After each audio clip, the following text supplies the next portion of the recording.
आजच्या एपिसोडमध्ये आपण भेटणार आहे धनश्री भिडे हिला. आजचा विषय पण खूप वेगळा आहे आणि तो रोजच्या जीवनात आपल्याला उपयोगी पडणारा आहे.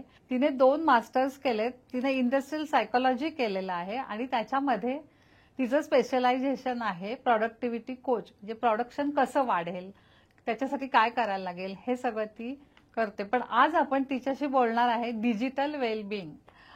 नमस्कार धनश्री, तुझं स्वागत आहे या एपिसोडमध्ये. आणि डिजिटल वेलबिंग या विषयाकडे तू कशी वळलीस? आणि हा विषय खरंच मलाही नवीन आहे, म्हणजे सगळ्यांनाच नवीन आहे आणि तो खूप उपयोगाचा आहे हे पण कळलेलं आहे तुझ्याशी आधी चर्चा केल्यावर. तर त्याबद्दल तू सांग सगळ्यांना. हो नक्कीच. बरोबर आहे, विषय थोडा नवीन आहे. मी थोडीशी बॅकग्राऊंड सांगते की मी कशी आले त्या विषयाकडे. अगदी. तर इंडस्ट्रियल सायकोलॉजी मी केलं आधी पुणे युनिव्हर्सिटीतून आणि त्यानंतर दुसरं मास्टर्स ऑर्गनायझेशनल सायकोलॉजीमध्ये न्यूजर्सी मधून केलं. ओके.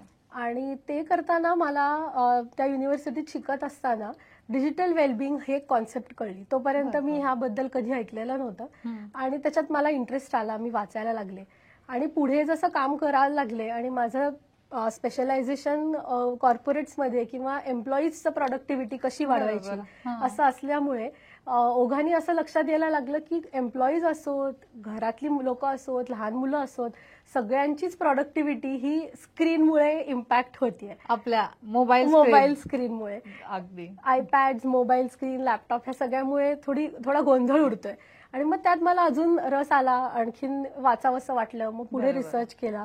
सो मग काही रिसर्च प्रोजेक्ट्स केले त्या विषयामध्ये. त्याचबरोबर काही वर्कशॉप्स आता मी रेग्युलरली कंडक्ट करते.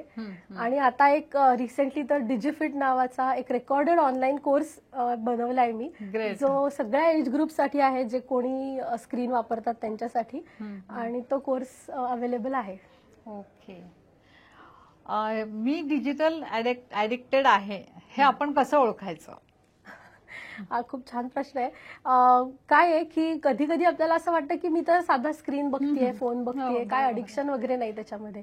पण एक दिवस असं करून बघायचं की फोन एका खोलीत ठेवायचा, दार बंद करायचं आणि बाहेर येऊन काही तास घालवून बघायचे. जर असं वाटलं, काहीच जाणवलं नाही की फोन आहे, नाही काही फरक नाही पडला, तुम्ही तुमची कामं चालू ठेवलीत, तर तुम्हाला काही व्यसन किंवा अडिक्शन नाहीये. जर असं वाटलं चलबिचल की अरे कोणाचा मेसेज आला असेल का, फोन आला असेल का, अशी थोडी गडबड वाटली तर थोडं काहीतरी गडबड आहे. पण जर असं वाटलं की आता मला काय मी करू आणि मला आता काही करताच येणार नाही, असं जर वाटलं तर ती थोडी धोक्याची घंटा आहे की थोडं त्याच्याकडे लक्ष द्यायची गरज आहे. म्हणजे तुम्ही तिथे ऍडिक्टेड आहात, व्हायला लागलेला आहात. तुम्ही व्हायला लागलेला आहात असं. ही एक सोपी टेस्ट आहे करण्यासारखी. ओके. ऍडिक्टेड आहे हे कळलं, पण मग आता तू मगाशी जे सांगितलंस की हा नवीन विषय आहे, तर डिजिटल वेलबिंग हे काय, म्हणजे हा विषयाची किती व्याप्ती आहे किंवा किती गरजेचं आहे ते सांगू शकतेस? हो नक्कीच. डिजिटल वेलबिंग हा खूप महत्वाची कॉन्सेप्ट आहे सध्याच्या काळामध्ये. काळाची गरज आहे शिकणं. डिजिटल वेलबिंग म्हणजे काय, तर कुठल्याही स्क्रीनचा किंवा डिव्हाइसचा मी अतिरेक करत नाहीये, कोणीच अतिरेक करू नये. आणि त्याचबरोबर कुठलंही डिव्हाइस किंवा स्क्रीन वापरायचंच नाही असंही करत नाहीये. सुवर्ण मध्य गाठतोय आपण की आपण टेक्नॉलॉजी आणि स्क्रीन्स वापरतोय आणि त्याच्या आहारी जात नाहीये. तर त्याच्यासाठी बरीच काही ते कसं संतुलन ठेवायचं, ह्याच्यासाठी वेगवेगळी टेक्निक्स आहेत, ऍक्टिव्हिटीज आहेत, काही नियम आहेत आणि ते सगळं येतं डिजिटल वेलबिंग या क्षेत्रामध्ये. ओके. तर त्याच्याबद्दल थोडंसं सांग ना तू, की कसं आपण, म्हणजे कसं तुम्ही डिजिटल वेलबिंग, म्हणजे तुम्ही एकदम वेल बिईंग आहात डिजिटल याच्यामध्ये, ते सांग ना. नक्की. आता आपल्याकडे आपण हल्ली फिटनेसला खूप महत्व देतो, फिजिकल फिटनेसला किंवा मेंटल फिटनेसचाही थोडा अवेअरनेस आता वाढलेला आहे. त्यासाठी वेगवेगळ्या गोष्टी करतो की सकाळी लवकर उठणे, चालायला जाणे किंवा मानसिक स्वास्थ्यासाठी मेडिटेशन असेल, योगा असेल, हे सगळं जसं करतो तसं डिजिटल वेलबिंग मध्ये एक महत्वाची गोष्ट काय आहे, तर तुम्ही स्क्रीन कसा वापरताय, कशासाठी वापरताय हे जाणून घेणं महत्वाचं आहे. आणि त्याचबरोबर एक नवीन कॉन्सेप्ट आहे डिजिटल डाएट. म्हणजे आपण जसं डाएटवरती असताना किंवा छान फिट राहण्यासाठी काही नियम पाळतो की खूप गोड खात नाही किंवा असे जे नियम पाळतो त्याला आपण म्हणतो मी सध्या डाएटवर आहे. आणि हे अगदी कॉमन आहे, सगळे म्हणतात की डाएट वरती आहे. त्याचप्रमाणे डिजिटल डाएट म्हणजे काय, तर तुम्ही काय वाचताय किंवा काय कन्झ्युम करताय कुठल्याही स्क्रीनवर ते बघणं की मी पॉझिटिव्ह कॉन्टेंट बघतीये का मला त्रास होईल असा काहीतरी कॉन्टेंट बघतीये, त्याच्यातून नवीन ग्रोथ होईल, माहिती मिळेल असं काही बघतीये का, आणि अशा पद्धतीचं ते डाएट कसं मेंटेन करायचं. कारण आता स्क्रीनच्या वापराचे पण वेगवेगळे प्रकार आहेत. म्हणजे काही लोकांना ऑनलाईन शॉपिंगची फार आवड असते, तर ते स्क्रोल करत बसतात, किंवा सोशल मीडियाची आवड असते तर काहीतरी पोस्ट करायचं किंवा लाईक शेअर असं काहीतरी करायचं, किंवा नुसतेच व्हिडिओज बघणे, किंवा गेमिंग आहे, किंवा बिंज वॉचिंग. बिंज वॉचिंग म्हणजे काय तर एका मागोमाग एक एपिसोड बघून मोठ्या मोठ्या सिरियल्स बघून संपवणे. आणि त्याचबरोबर म्हणजे साधारण स्क्रीन टाइम किती आहे, ह्या सगळ्या गोष्टी येतात. वेगवेगळ्या स्क्रीनचे वापर, आणि या प्रत्येक वापराचा आपल्यावर एक वेगळा वेगळा परिणाम होत असतो. बरोबर. आणि हा परिणाम एक वेगळ्या वेगळ्या लेवलवरती होतो, की फिजिकली, मेंटली, इमोशनली असे वेगवेगळे त्याचे परिणाम होतात. मग कुठला स्क्रीन जास्त बघावा किंवा कुठला स्क्रीन जास्त बघू नये हे जरा सांग. तर सगळ्यात वाईट प्रकार कुठला जर म्हणायचा झाला स्क्रीन यूज करायचा, तर तो आहे स्क्रोलिंग. का सांगते, कारण स्क्रोलिंग करताना आपला काही असा पर्पज किंवा अजेंडा नसतो. आपल्या हातात आपलं डिव्हाइस असतं आणि आपण स्क्रोल करत बसलेलं असतो. असं काही नाही की मला ह्याच्यातून हे शोधायचंय किंवा माहिती पाहिजे, असं काही नसतं. आणि आपण जर थांबलो नाही तर त्याचे अल्गोरिदम्स असे आहेत की ते कंटिन्युअसली फीड्स येत राहतात, आणि आपण जर 5-6 तास बसलो तर तुम्ही 5-6 तासही बघू शकता. हा अनुभव मला आलेला आहे. आणि मग थांबणं अवघड होऊन जातं. त्यामुळे हा प्रॉब्लेम एक आहे स्क्रोलिंगचा. ह्याच्याच संदर्भातली अजून एक गोष्ट सांगते की ह्याला अजून 2 नावं पण आहेत, झॉम्बी स्क्रोलिंग किंवा डूम स्क्रोलिंग. बरोबर. कारण आपण ते इतकं सतत बघत राहिल्यामुळे आपल्याला डार्क सर्कल्स येतात, झोप होत नाही, आणि त्यामुळे आपण एक विचित्र दिसायला लागतो. त्यामुळे हा एक असा शब्द आलेला आहे, झॉम्बी स्क्रोलिंग असा. आणि त्याचबरोबर 2024 मध्ये काही वर्ड ऑफ द इयर असे डिक्लेअर केले होते, आणि त्याच्यामध्ये ब्रेन रॉट हा एक शब्द होता. आणि ब्रेन रॉट स्क्रोलिंगमुळे होतं असा त्यातला एक पहिला क्लेम होता. कारण आपण काहीच विचार करत नाही, माइंडलेसली बघत राहतो. सो त्या डिजिटल डाएट मधलाच एक असा भाग आहे की माइंडफुली स्क्रीन बघणं, की मी का बघतेय आणि कशासाठी बघतेय. ओके.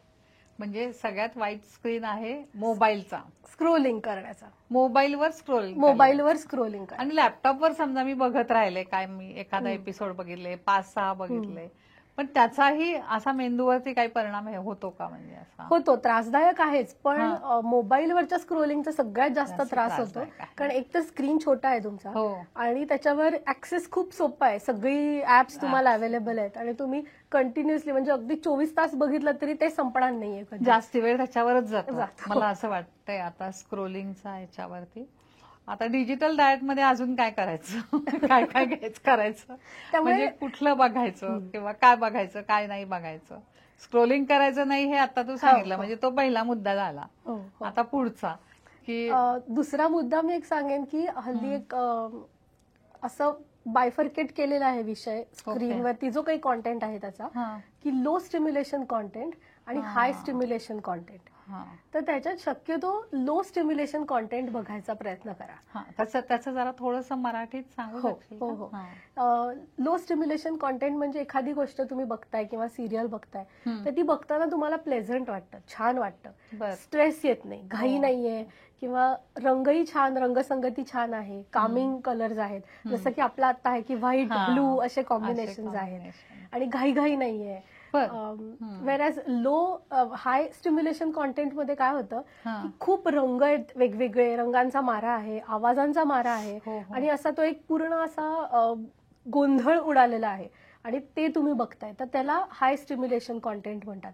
एक सोपं एक्झाम्पल द्यायचं झालं हाय स्टिम्युलेशन कॉन्टेंटचं, तर कुठल्याही न्यूज चॅनलवर जर पाहिलं तर वेगवेगळ्या बातम्या, वेगवेगळे रंग, आणि त्यात ओरडाआरडा चाललाय, आर्ग्युमेंट, माणसं बोलतायत, आणि मग कधी कधी असं पटकन गोंधळ उडून जातो की बघायचं काय ह्याच्यामध्ये, किंवा नक्की म्हणायचं काय आहे. त्यांनी एक प्रकारचा आपल्या मेंदूवर ताण येतो, आणि त्या प्रकारच्या कॉन्टेंटला हाय स्टिम्युलेशन कॉन्टेंट म्हणतात. मग ते अवॉइड करायचं.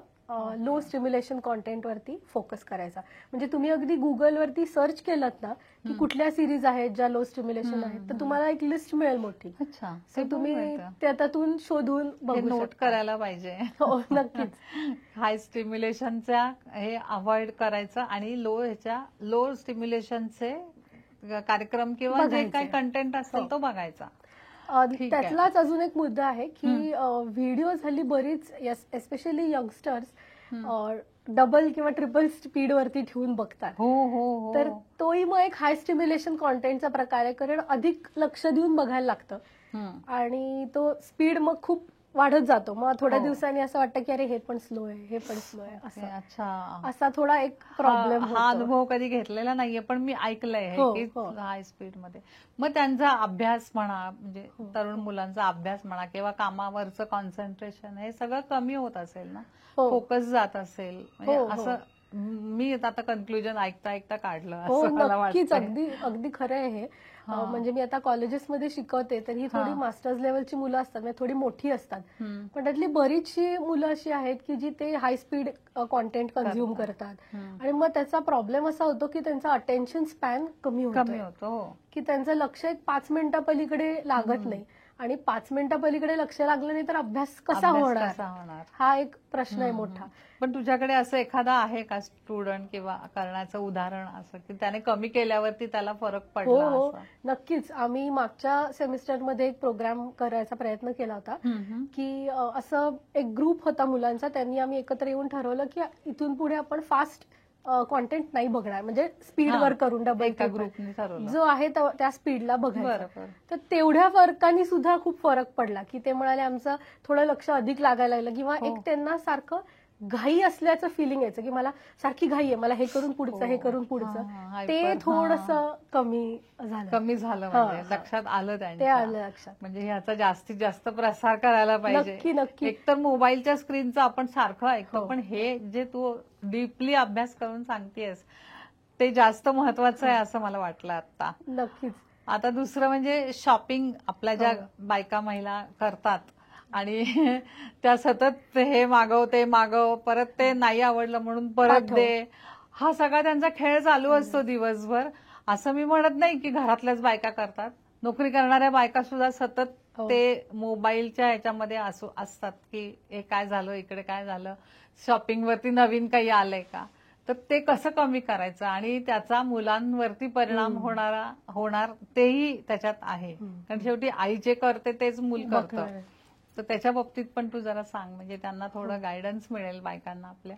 नक्कीच. ऑनलाईन शॉपिंग हा एक वेगळाच प्रकार आहे, कारण पूर्वी असं होतं की आपल्याला काही घ्यायचं असेल तर दुकानात जावं लागायचं. तेवढ्या दुकानात तुम्ही अगदी भलेही 5 तास घालवले तरी परत आल्यावरती तो विषय तिथे थांबलेला असायचा. आता प्रॉब्लेम असा आहे की फोनवरती असल्यामुळे 24 तास तुमच्याकडे दुकान तुमच्या बरोबर फिरतंय. त्यामुळे मी असं दोषही देणार नाही, कारण टेम्पटेशनच इतकं आहे की आता जर दुकान माझ्याकडे आहेच आणि मला एकदम काहीतरी सुचलं की अरे हे बघूया, तर बघितलं जातं. त्याचबरोबर दुसरा प्रॉब्लेम आहे की शेअरिंगचा, की असं होतं माझ्या मैत्रिणीला एखादं काही आवडलं तर ती मला पाठवणार, दुसऱ्या तुम्हाला पाठवणार, आणि मग असं ते बघतो आपण, म्हणतो अरे ह्याच्यावर हे पण छान आहे, असं ते होत जातं. आणि मग आपल्याला कळत नाही की आपण किती वेळ ते ऑनलाईन शॉपिंग वरती घालवतोय. हा एक मोठा प्रॉब्लेम आहे. आणि त्याचबरोबर विकत घेणे फार इझी आहे, कारण पेमेंट पण ऑनलाईन आहे आणि आपल्याला हेही माहिती आहे की ते परत आपल्याकडे जेव्हा येईल तेव्हा जर आपल्याला नाही आवडलं तर आपण परत देऊन टाकू शकतो. त्यामुळे थोडासा तो एक बाउंड्रीचा प्रॉब्लेम झालाय की कुठे थांबायचं हे कळत नाही. आणि त्याच्यासाठी एक उपाय सोपा म्हणून सांगायचा झाला तर एक साधारण तुम्ही वेळ ठरवून घ्या. काही म्हणजे खूप लोक असतात ज्यांना शॉपिंग करायला भयंकर आवडतं आणि जर हातात अगदी सोपं मिळत असेल तर का नाही, पण एक वेळ ठरवून घ्या की मी एक 15 मिनिटं ही आहेत किंवा अर्धा तास आहे तेव्हा मी बघणार आहे, जाऊन मनसोक्त आनंद घेणार आहे त्याचा की कुठल्या साईटवर काय आलंय, कुठे काय मिळतं. पण ते अर्धा तास झाला की मी एक अलार्म लावणार आहे आणि तेव्हा मी बंद करणार आहे. कारण कधी कधी काय होतं की आपण घालवतो, म्हणजे असे लोक माझ्याकडे क्लायंट्स येतात की ते वेळ घालवला खूप स्क्रीन बघत ऑनलाईन शॉपिंग, पण नंतर त्यांना ती एक गिल्ट येतं की अरे मी किती वेळ वाया घालवला, माझं हे काम राहिलंय ते काम राहिलंय, आणि मग त्यांनी प्रॉब्लेम होतो. मग हे गिल्ट येणार नाही की जर आधीच माहिती असेल की मी 15 मिनिटच करणार आहे आणि त्याच्यात मग मी मनापासून ते एन्जॉय करणार आहे सगळं, जो एक्सपिरियन्स आहे तो. खूप लोकांना ह्याची गरज आहे, म्हणजे मला स्वतःला सुद्धा, कारण एकदा जर बघायला लागलं ना तर पुढे काय आहे अजून एखादं प्रॉडक्ट आहे का, किंवा फेसबुकच घ्या ना, एक बघितलं की ते पुढचं येतं आणि फेसबुकने खूप तुम्हाला अगदी म्हणजे ऑब्झर्वेशन असतं की आता मला आठवते मी विशाखापट्टणमचं फक्त तिकीट काढलं होतं 1-1.5 वर्षापूर्वी. तर मला दुसऱ्या दिवशी नाही त्याच दिवशी विशाखापट्टणम मधली हॉटेल विशाखापट्टणम मध्ये बघायचे एवढ्या पोस्ट यायला लागल्या. म्हणलं मी तर कुठं हे नव्हतं केलं, मला कसं काय आलं. म्हणजे हे 2 वर्षापूर्वीच आहे. आता तर अजून त्याच्यात वाढ झाली. अल्गोरिदम्स असे ट्रॅक करत असतात सतत आपल्याला, त्यामुळे आपल्या इंटरेस्टच्याच गोष्टी आपल्या समोर येतात आणि मग आपल्याला थांबता येत नाही. एक जरी सिरियलचं थोडंसं बघितलं की लगेच सगळे एपिसोड मला आले त्या दिवशी. आता म्हणजे कळलं ते की काय बघायचं आणि काय नाही. पण वेळेचं जे तू म्हणतेस की तुम्ही एक स्वतःला हे घालून घ्या, 15 मिनिटाचं स्वतःला एक शॉपिंगसाठी स्क्रोलिंगसाठी लिमिट घालून घ्या, मग तो तुमची गिल्ट जाईल आणि जी महत्वाची कामं राहतायत ती होतील. आणि आता पुढचं म्हणजे मुलांना कसं हे करायचं, कारण मुलांचा ब्रेन तर इतका फास्ट डेव्हलप झालेले आहेत आणि आता त्यांना इतकं पटपट नॉलेज मिळतं, तर त्यांना सतत काही ना काहीतरी पाहिजे असतं. तर ते थोडं कसं कमी करायचं, म्हणजे आईनेच मुलांना कमी करायला लावलं पाहिजे. तर त्यासाठी काय उपाय आहे? पहिली गोष्ट तर मुलं मॅक्सिमम गोष्टी अनुकरणातून शिकतात. त्यामुळे आपणच आधी थोडा स्क्रीनवरती आपला ताबा ठेवणं गरजेचं आहे. हे मी जसं म्हटलं जसं काही नियम फॉलो केले तर तो येईल सहज. आणि मग मुलांसाठी पण हे लो स्टिम्युलेशन आणि हाय स्टिम्युलेशन कॉन्टेंट हे खूप महत्वाचं आहे. म्हणजे मुलांसाठी ते अधिक महत्वाचं आहे, कारण त्यांची ब्रेन डेव्हलपमेंट अजून होत असते आणि तेव्हा पण एकदम सगळ्या माहितीचा आणि असं सगळा त्याच्यावर मारा केला, वेगवेगळे आवाज आणि हे, तर त्यांना तो एक ताण ब्रेनवरती त्यांच्या जाणवतो आणि त्यामुळे डेव्हलपमेंटवरती पण इश्यूज येऊ शकतात. किंवा आणखीन एक ह्याच्यातला माझ्याच एका क्लायंटच्या मुलाचं एक्झाम्पल सांगते.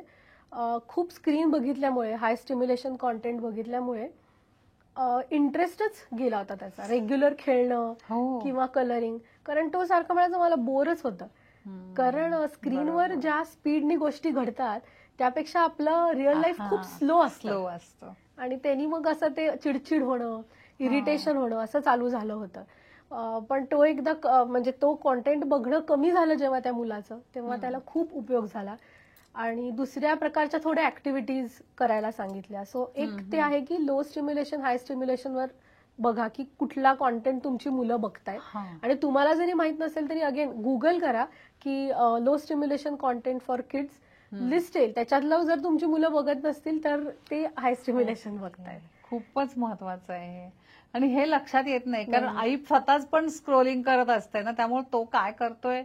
एकतर असं मला वाटतं की आजकाल ना मुलांना मोबाईल खूप लवकर दिला जातो. म्हणजे 1 ते 1.5 वर्षाचा मुलगा मोबाईलवर खेळतो आणि त्याची आई कौतुकाने सांगते की अगो हा त्याचं ती आवडती गाणी काढून बघतो वगैरे. म्हणजे आम्ही काय सांगू शकत नाही ना त्याला की हे चांगलं नाही, फक्त मोबाईल लवकर देऊ नका मुलांच्या हातात हे आम्ही सांगू शकतो, म्हणजे 8 वर्षापर्यंत देऊ नये म्हणून. पण अथॉरिटीने जर सांगितलं ना, असं तुम्ही जर अभ्यास केलाय तर ते जास्त महत्वाचं आहे असं मला वाटतं. थोडंसं जर मी स्टॅटिस्टिक्स सांगायचं झालं ना, तर जगभरामध्ये 0 ते 2 वयोगटातल्या मुलांमध्ये 50% मुलांना स्क्रीन दिला जातो आणि हे प्रमाण खूप जास्त आहे 50% हे, कारण तेव्हा सगळ्यात जास्त फास्ट ब्रेन डेव्हलपमेंट होत असते आणि त्याच वेळेला तुम्ही असं देता. आणि कारण त्यात दुसरा प्रॉब्लेम असा आहे की जेव्हा लहान मुलं खूप वेळ स्क्रीन बघतात ते हालचाल करत नाहीत. आपण जे कुतूहल म्हणतो ना, एक्सप्लोरेशन, की इथे काय आहे, हे कसं होतं, ते कसं, ते केलं जात नाही आणि तो एक मोठा प्रॉब्लेम आहे. कारण एका सेडेंटरी ज्याला म्हणतो, एका जागी बसून ते नुसतं बघत बसायचं, त्यांनी मग खूप मोठा एक म्हणजे शारीरिक वाढीवरही धोका निर्माण होतो आणि मानसिक वाढीवरती. आणि कसं होतं ना, आई वडिलांना पण मग जास्त बॉदर करायला लागत नाही. हा बसलाय ना एका जागी, कुठे गेला नाही ना बाहेर, इकडे पडला नाही ना, हे नाही ना झालं, असं पण आई वडिलांची एक हे राहते. किंवा ते लोक दोघही जण जर नोकरीला गेलेले असतात आणि म्हणजे घरी एकटं मूल असतं, तर त्यावेळेला सुद्धा हा प्रॉब्लेम आहे. तर तो एक लक्ष मला वाटते द्यायला पाहिजे या गोष्टीकडे. नक्कीच. आणि ह्याच्यामध्ये तुम्ही हा एक पॉइंट खूप छान म्हणलात की कधी कधी कन्व्हिनियन्स साठी दिला जातो स्क्रीन आणि मग हळूहळू त्या कन्व्हिनियन्सची मग सवय होते, सवयीचं मग इव्हेंच्युअली ॲडिक्शन होऊ शकतं. तर आता ह्याच्यात एक मला महत्वाचा इथे मुद्दा मांडायचा आहे की त्यामुळे स्क्रीन किंवा डिव्हायसेस आपले शत्रू नाही आहेत, म्हणजे प्रॉब्लेम एरिया नाही येतो. आपला जर स्वतःवर कंट्रोल राहिला नाही तर प्रॉब्लेम आहे. त्यामुळे मुलांना देत असाल थोडाफार वेळ बघायला, म्हणजे अगदी वर्ल्ड हेल्थ ऑर्गनायझेशन पण म्हणतं की दिवसभरात तुम्ही एक 30 मिनिटं बघितलात तर त्रास नाही होणार, पण जेव्हा तासन तास ते होतं ना तो प्रॉब्लेम येतो. कारण मी बघितलंय गाडीतून जाताना सुद्धा, म्हणजे आम्ही लहानपणी जेव्हा गाडीत बसलं किंवा बसमध्ये बसलं तर बाहेर काय आहे हे बघायचंय, पण आता ती मुलं बाहेर बघतच नाहीत. पूर्णपणे त्यांचं ह्याच्यामध्ये मोबाईलमध्ये लक्ष असतं. म्हणजे बाहेर काय दिसतं हे खूप इंटरेस्टिंग आहे ना, तसं बघायला पाहिजे मुलांनी. आणि त्यातूनच डेव्हलपमेंट शिकणार आहेत ते हे काय आहे, मग आई वडिलांनी सांगावं. पण आईच जर मोबाईलमध्ये असेल आणि मग मुलगा तर तेच करणार ना. म्हणजे असं काही मी कोणाला हे नाही करत आहे, पण मग स्वतः जर थोडंसं सुधारलं तर आपल्या मुलांसाठी पण आपण, आणि शेवटी ही पुढची पिढी आहे आणि ती सुद्धा निकोप सशक्त व्यवस्थित अशी ती वाढली पाहिजे. आतापासूनच जर त्यांना लहानपणापासून हे प्रॉब्लेम आले तर पुढे काय करणार. अगदी बरोबर आहे. तर आणि ह्याच्यामध्ये अजून एक असं आहे ना की आया म्हणतात किंवा आई वडील पेरेंट्स म्हणतात की आमच्या मुलांना मग कंटाळा येतो.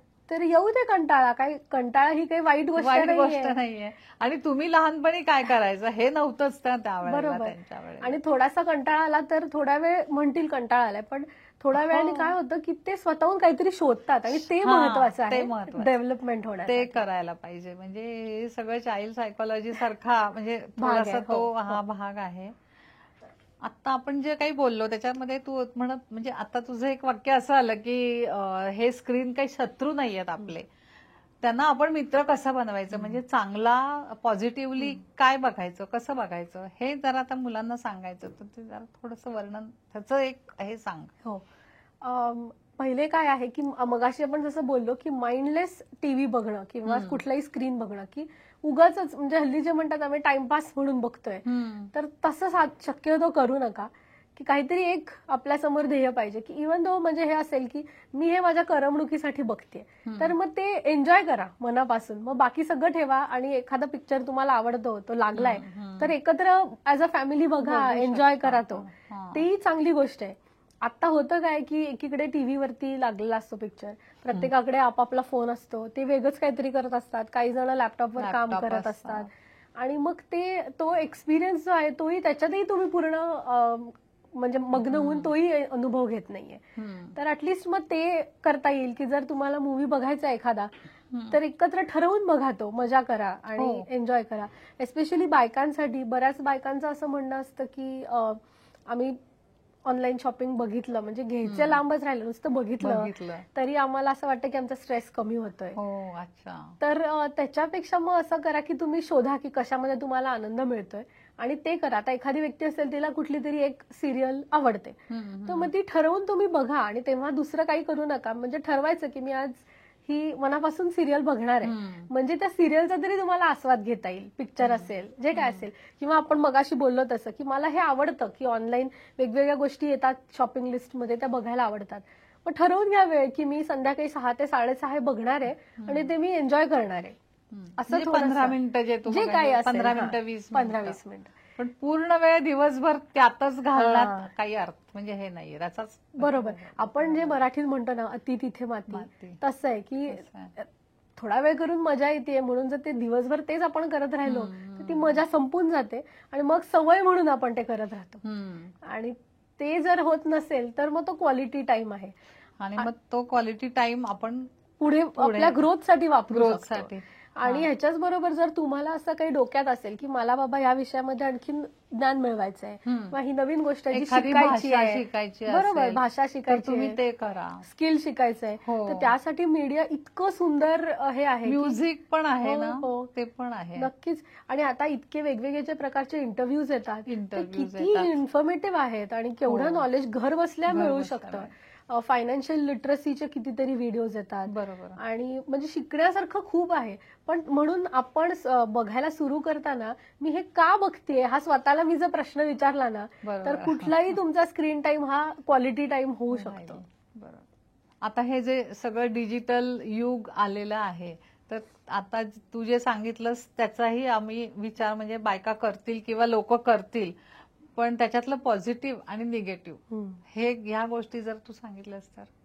नक्कीच. आपण कुठलाही जेव्हा कॉन्टेंट कॉन्झ्युम करतो ना, तेव्हा आपण नुसतं ते बघत नसतो, त्याचा आपल्या मनावर खूप परिणाम होत असतो खोलवरती. तर जर एखादी गोष्ट बघून तुम्हाला काहीतरी नवीन शिकायला मिळतंय किंवा निखळ आनंद मिळतोय, तर ती गोष्ट तुमच्यासाठी चांगली आहे. पण एखादी गोष्ट बघून तुम्हाला जर खूप तणाव निर्माण होतोय, भीती निर्माण होतीये, तर मग त्या गोष्टीचा तुम्ही विचार करून ती न बघणं किंवा अवॉइड करणं चांगलं. तर ह्याचं काही उदाहरणं देते. माझ्याकडे एक स्टुडंट होता, म्हणजे क्लायंट होता. तर त्याचा असा प्रॉब्लेम होता की त्याचा अभ्यासामध्ये लक्ष लागायचं नाही, म्हणून आई त्याची घेऊन आली. आणि आम्ही जसं एक्सप्लोर करायला लागलो, तो मुलगा मोठा होता, 12वी किंवा फर्स्ट इयरला वगैरे होता. आणि जेव्हा एक्सप्लोर करायला लागलो तेव्हा लक्षात आलं की खरं तर त्याचा स्क्रीन टाइम फार नाहीये. मग का बरं हे होतं? तर काय व्हायचं, सोशल मीडियावरती त्याला सवय होती की त्याच्या ओळखीतली सगळी लोक काय करतायत हे सतत बघायचं, जेव्हाही स्क्रीन हातात असेल तेव्हा. आणि मग फोन ठेवायचा तो, पण त्याच्या मनात विचार सारखे हे राहायचे की माझा मित्र आज इथे गेला, माझी मैत्रीण आज इथे गेली, बहीण इथे गेली आणि मी घरातच आहे किंवा मी हे नाही करू शकलो.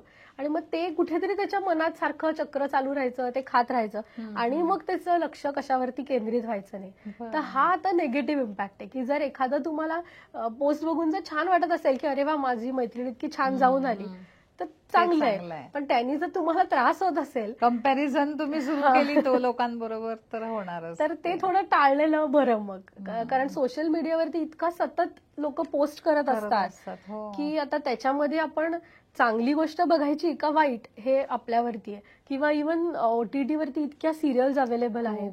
काही सिरियल खूप डार्क असतात किंवा ज्या बघून एक प्रकारची भीती निर्माण होते की बापरे हे आपल्या बरोबर झालं तर ह्या असा प्रकारचा जो कॉन्टेंट आहे तो डेफिनेटली टाळला पाहिजे. आणि त्याचं सोपं गणित आहे की स्वतःला बघून झाल्यावर विचारायचं की मला छान वाटतंय का, आणि जर मला उत्तर नाही आलं की मला छान नाही वाटत आहे, तर पुढच्या वेळी ते बघायचं नाही किंवा टाळायचं ते बघणं. इतका सोपा पर्याय आहे त्याच्यावरचा. आता एकच म्हणजे मला विचारावंसं वाटते की सोशल मीडिया हा बिझनेससाठी खूप हे आहे. तर ज्यांचं बिझनेस आहे तर त्यांना हे सतत बघायला लागतं. मग त्यांनी तो दुसरा हे सोडून द्यायचा आणि फक्त आपल्या बिझनेसच्या बाबतीत, समजा कोणाचं पोर्टल असेल किंवा ऑनलाईन शॉपिंगचं असेल किंवा एखाद्या बाईने जर ऑनलाईन आपले प्रॉडक्ट दिले असतील तर तिला सतत बघायला लागणार ना, काय ऑर्डर आली आहे का, पैसे आलेत का.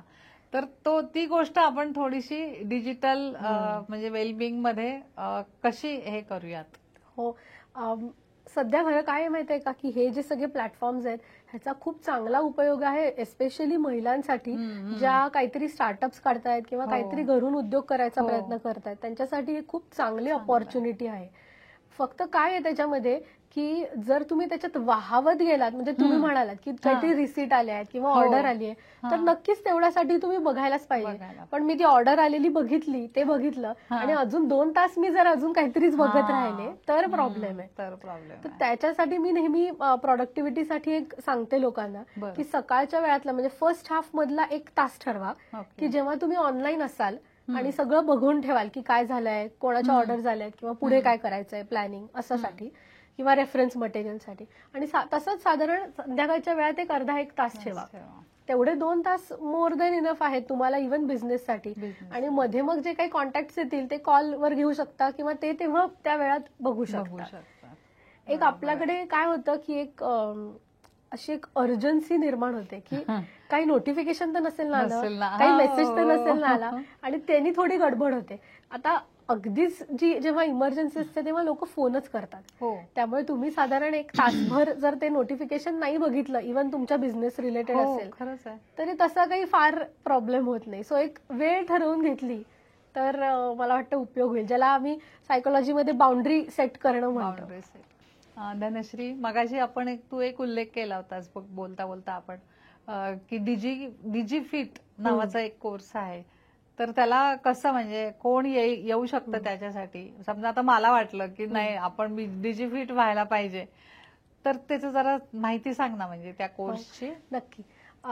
डिजिफिट हा कोर्स जो आहे हा एक छोटा रेकॉर्डेड कोर्स आहे जो तुम्ही तुमच्या कन्व्हिनियन्सनी बघू शकता. तुम्हाला जेव्हा वेळ असेल, जेव्हा अभ्यास करायचा सवड असेल तेव्हा तुम्ही बघू शकता. आणि हा कोर्स हा सगळ्या एज ग्रुपसाठी आणि सगळ्या प्रोफेशन्ससाठी आहे. जे कोणी स्क्रीन वापरतं त्या सगळ्यांसाठी आहे. आणि जर तुम्ही पालक असाल तर नक्कीच बघा, कारण त्याच्यातून तुम्ही काहीतरी इन्साइट्स घेऊन तुमच्या मुलांसाठीही ते काम करू शकता, मुलांच्या स्क्रीन टाइम वरती. आणि त्या कोर्समध्ये आम्ही मुख्यतः काय सांगितलंय की डिजिटल वेलबिंग अजून काय असतं हे अजून खोलात जाऊन सांगितलंय, त्याचे परिणाम काय होतात ते खोलात जाऊन सांगितलेत, आणि सर्वात महत्वाचं म्हणजे की त्याच्यावर तोडगे काय आहेत, सोपे सोपे हे सांगितलेलं आहे की ते कसे आपण रोजच्या आयुष्यामध्ये वापरून लवकर बरं वाटू शकतं किंवा कंट्रोल करू शकतो स्क्रीन टाइम. आता आम्ही जे सगळं काही वर्णन केलंय धनश्रीने, आणि जर तुम्हाला असं वाटलं की अरे हा खरंच ही आपली गंभीर होतीये समस्या, माझा स्क्रीन टाइम खूप वाढतोय आणि त्याचा परिणाम माझ्या कामावरती पण होतोय, तर तुम्ही धनश्री कोचिंगसाठी तिच्याकडे तुम्ही जाऊ शकता. धनश्रीकडे तिचा नंबर आणि ह्याची लिंक आम्ही डिस्क्रिप्शन बॉक्समध्ये देतोच आहे. तर धनश्री, आज तू इतका महत्वाचा विषय एकदम सोपा करून सांगितलंस, आणि हे होतंय हे लोकांना कळतच नाहीये. बरोबर. म्हणजे आपल्याला काहीतरी होतंय. आता मी माझं स्वतःचं सुद्धा उदाहरण मी मगाशी सांगितलं की मी बघत बसायला लागले की बघतच बसते, तो मग काळा वेळेचं भान राहत नाही. तर खूप खूप म्हणजे तुझे आभार, आणि तू आज येऊन इथे सांगितलंस. रोहिणी मॅम, एक गोष्ट ऍड करते ह्याच्यात अजून, की आपले प्रेक्षक जे आहेत ह्याच्यात जर कोणाला असं वाटत असेल की माझं सध्या कामात लक्ष नाहीये किंवा मला जितकं हवं तेवढं छान मला काम करता येत नाहीये, तर तेही मला कॉन्टॅक्ट करू शकतात आणि आपण शोधून काढू शकतो की काय आहे ह्याचं, ही समस्या काय आहे, आणि त्याच्यावर तोडगे शोधून काढू शकतात. नक्कीच. आता हे सगळं वर्णन ऐकल्यानंतर तुम्हाला असं वाटत असेल की अरे खरंच माझा पण कामावर परिणाम होतोय का, माझा स्क्रीन टाइम खूप जास्त आहे का, मी ऍडिक्टेड झालोय का, तर ह्या सगळ्यासाठी धनश्रीला तुम्ही नक्की भेटू शकता कोचिंगसाठी. ती कोच आहे आणि तुम्हाला ती मार्गदर्शन नक्की करेल. फोन नंबर आणि लिंक ही आपण डिस्क्रिप्शन बॉक्समध्ये दिलेली आहे. तर ज्याला कोणाला असं वाटेल त्याने नक्की तिला कॉन्टॅक्ट करा.